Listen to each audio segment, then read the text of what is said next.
മറ്റേ പാസ്റ്റർ ചെങ്ങായില്ലേ, എൻ്റെ തല പിടിച്ചിട്ട് ബാക്കിലേക്ക് തള്ളിയിട്ട് പറയാണ് വീണോ വീണോ.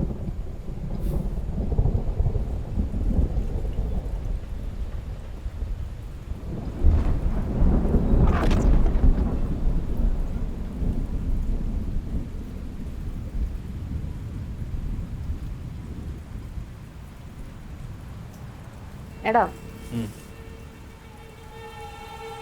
ഇതിന് കുറെ എക്സ്പ്ലനേഷൻസും നിർവചനങ്ങളും ഒക്കെ ഉണ്ടാവാം. ഞാൻ എൻ്റെ ഒരു സംഭവം പറയാം.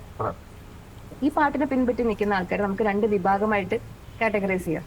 ഒന്ന്, ഇത് ക്രിസ്ത്യൻ ആരാധനയുമായി ബന്ധപ്പെട്ട പാട്ടാണെന്ന് വിശ്വസിക്കുന്നവരും, പിന്നെ ഒന്ന് ഹിന്ദു മതവിശ്വാസവുമായി ബന്ധപ്പെട്ട പാട്ടാണെന്ന് വിശ്വസിക്കുന്നവരും. സൂര്യൻ വിനായകനൊക്കെ ആ കാറ്റഗറിയിൽ പെടും. മൂന്നാമതൊരു കൂട്ടുണ്ട്, അതായത് കേട്ടിട്ടുണ്ട്, പഠിച്ചിട്ടുണ്ട്, പാടും. അത് കക്കൂസിലും പാടും, കള്ളുഷാപ്പിലും പാടും, പാടത്തും പറമ്പിലൊക്കെ പാടും. നമ്മളെ പി വി മോഹൻ്റെ അച്ഛനെ പോലുള്ള ആൾക്കാർ. കറക്റ്റ്.